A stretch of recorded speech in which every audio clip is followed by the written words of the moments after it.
सभी साथियों को नमस्कार, जय हिंद, जय भारत। कैसे हैं आप सभी? और मैं रुद्रेश राघव। प्यारे साथियों, रेलवे ग्रुप डी, यानी आप सबके दिमाग में एक ही क्वेश्चन चल रहा होगा रेलवे ग्रुप डी को लेकर के। हालांकि मैंने आपको अप्रैल, मई, जून, जुलाई, अगस्त लगातार इन महीनों में एक ही बात कही थी कि 2025 में आपका फॉर्म लगना मुश्किल ही नहीं, नामुमकिन सा है। ऐसा किस लिए? क्योंकि इतनी बड़ी भर्ती के लिए जो कोर्ट में याचिकाएं डाली गई, एक आध नहीं डाली गई, बहुत सारी डाली गई। इस विषय पर मैं आपको बताने वाला हूं साथियों। फिलहाल वर्तमान में इसकी स्थिति क्या है और आपका सारा कुछ क्या होने वाला है, यानी कि आपका एग्जाम कब होगा और योग्यता के विषय में भी लेकर के।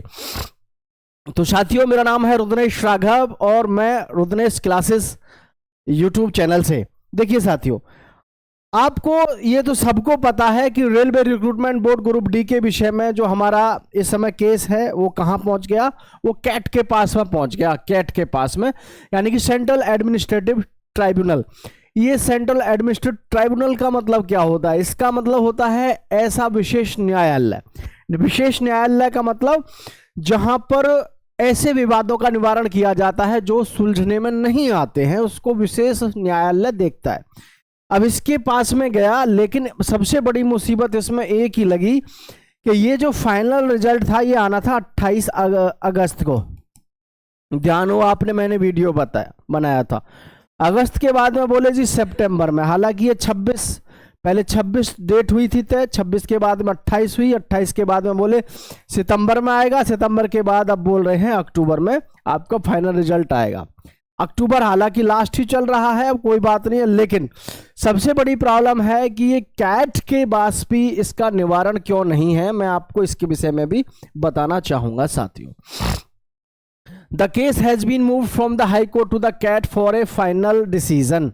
1 month deadline. The CAT is expected to finalize the case within a month of its transfer. Previous hearing postponement. The original hearing date of July 26, ये 26 थी जो पोस्टपोन होकर के कब हुई थी? 28 जुलाई को। खैर, मेन चीज है हमारे पास में जो हमारी आरआरबी है, ये अपने फाइनल बयान में क्या करेगी? 10वीं पास करेगी या फिर आईटीआई वाले बच्चों को ऐसे ही क्या क्या है? क्योंकि इनकी अकॉर्डिंग तो 20% और 80% जो सीट है वो इस तरीके से इनको देनी थी। जो इन्होंने केस डाला है आईटीआई वाले बाबा ने, आईटीआई वाले बाबा का मतलब है आईटीआई वाले बच्चों ने जो मतलब केस डाला है, इनको 80% सीट चाहिए। अब प्रॉब्लम सबसे बड़ी ये है, 32,000 प्लस पोस्ट हैं, 32,000 ही मान लो आप, तो 8 दूनी 16, 8 तिया 24 और 1 25। तो भैया ये जो पद हैं ये तो किसके लिए चले जाएंगे? आईटीआई के लिए, according to the demand of ITI. ITI वाले बच्चों की डिमांड के अकॉर्डिंग तो आपके जो है भाई 80% जाने ना, तो 80% में तो आप देख लो 8 दूनी 16, 8 तिया 24 और 1 25। हाँ, यही लगभग आपके 25,500 के आसपास पद तो किसके बनते हैं? फिर आईटीआई वाले बच्चों के बनते। और जो 10वीं पास वाले हैं, जबकि आपको पता है कि इसमें कम से भी कम 60 लाख अपना कौन है? 10वीं पास वाले हैं, 60 लाख। तो इनके हाथ में क्या बचेगा? कुछ भी नहीं। क्यों? अब वो बताओ, जब 25,600 वैकेंसी या 26,000 वैकेंसी इधर चली जाएंगी तो उनके पास में क्या बचा? उनके भाई 26,000 का मतलब फिर यहाँ पर तो 6,000 वैकेंसी बची मात्र किसके लिए? 10वीं पास के लिए। इनके पास कुछ नहीं है। तो ऐसे मौके पर ये जो डिसीजन है, जिसको आप सोच रहे हैं कि आज आ जाएगा, कल आ जाएगा, और कोर्ट ने बोल दिया फाइनल डिसीजन आएगा। फाइनल डिसीजन हो सकता है अक्टूबर में आ जाए, ठीक है, और होना इसमें कुछ नहीं है, ये तुम्हें भी पता है, ठीक है। होना इसमें कुछ नहीं है, ये भी तुम्हें भी पता है।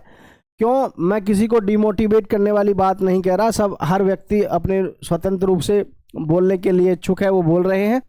मैं इसमें बता दूं आपको, इसमें फाइनली डिसीजन यही रहना है जो इस समय आप देख रहे हैं, यानी कि सॉरी माफ़ी चाहूँगा, ये मतलब रहना है दोनों को ही लिया जाएगा, ठीक है। और ये परसेंटेज वगैरह का जो चक्कर है, इसको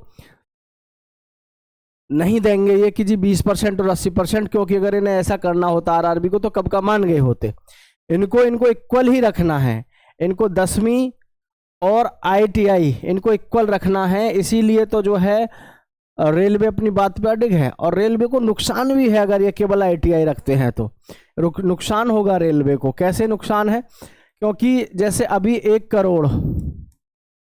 करोड़ 8 लाख फॉर्म इस समय भरा गया है, और आपको पता है 450 के हिसाब से भी, है ना, एवरेज पैसा भी लगाओ अगर आप 250 रुपये के हिसाब से भी अगर लगाओगे, कैलकुलेट करोगे, समझ में नहीं आएगा कितनी डिजिट की संख्या बनेगी। इतना रुपया आता है किसकी वजह से? 10वीं पास की वजह से। यही तो एक झुनझुना है जिसे लेकर के हम और आप हिला रहे हैं कि आ गई रेलवे की वैकेंसी है, जबकि रेलवे में लाखों पद खाली हैं, लेकिन वैकेंसी कितने पदों पर दी है? 32,000 पर। अभी कोई इलेक्शन आएगा, फिर दोबारा से अनाउंसमेंट होगा कि लो नई वैकेंसी। किस लिए? आम जनता को बेवकूफ बनाया जा सके। ठीक है, तो आप इस चीज को समझिए कि बड़ा बुरा हाल है। 32,000 पोस्ट पे कुछ नहीं होना, 33,000 पर इन पदों को कम से कम 70,000 75,000 के आसपास इन पदों को किया जाए, तब जाकर के कहीं आलन सा लगे। ठीक है, अदरवाइज ये सब ऐसे ही सिस्टम है। तो इसमें कुल मिलाकर के ये सबसे बड़ी प्रॉब्लम जो बच्चों के दिमाग में आ रही है कि जी 10वीं को हटा तो नहीं देंगे, बिल्कुल नहीं। ध्यान रखना 10th pass is equal to ITI रहेगा। ठीक है, यही पॉसिबिलिटी है। और रही बात एग्जाम की, तो देखो आप एक चीज समझो, सभी एग्जाम डेट की बात करें तो यहां पर एग्जाम के लिए जो रेलवे का इस समय अक्टूबर के लास्ट में आपका क्या आ रहा है? अक्टूबर में आपका यहाँ पर डिसीजन आ रहा है। ठीक है, अक्टूबर में डिसीजन आ रहा है। तो नवंबर में इन्होंने परीक्षा कराने की बात करी 17 नवंबर से। भाई 1 करोड़ 8 लाख युवाओं की भर्ती का परीक्षा कराना आई थिंक थोड़ा टफ होगा अक्टूबर से डायरेक्ट नवंबर में। ठीक है, लेकिन आज की डेट में सब कुछ डिजिटल है। हालांकि 10-10 दिन का काम एक दिन में ख़त्म हो जाता है, क्योंकि अब लेटर यहाँ से वहाँ तो कहीं भेजना नहीं है, सब कुछ फैक्स का भी ज़माना ख़त्म हुआ, अब तो सीधा ईमेल का ही है।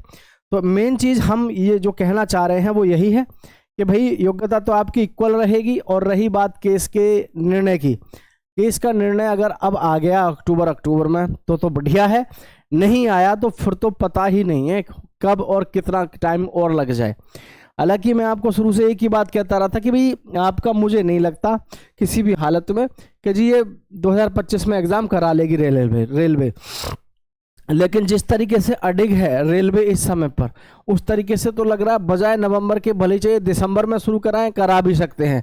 लेकिन मैं एक बात कहना चाहूँगा आप सभी से, भाई सभी साथियों से, कि आप अपनी तैयारी में इस समय पर प्रैक्टिस सेट ज़्यादा से ज़्यादा लगाओ रेलवे ग्रुप डी के लिए। ठीक है, और सबसे बड़ी बात है रेलवे ग्रुप डी में जितने ज़्यादा प्रैक्टिस सेट लगाओगे और ओल्ड प्रीवियस क्वेश्चंस लगाओगे, क्योंकि इसमें हिस्ट्री वगैरह ओल्ड ज़्यादा आती है।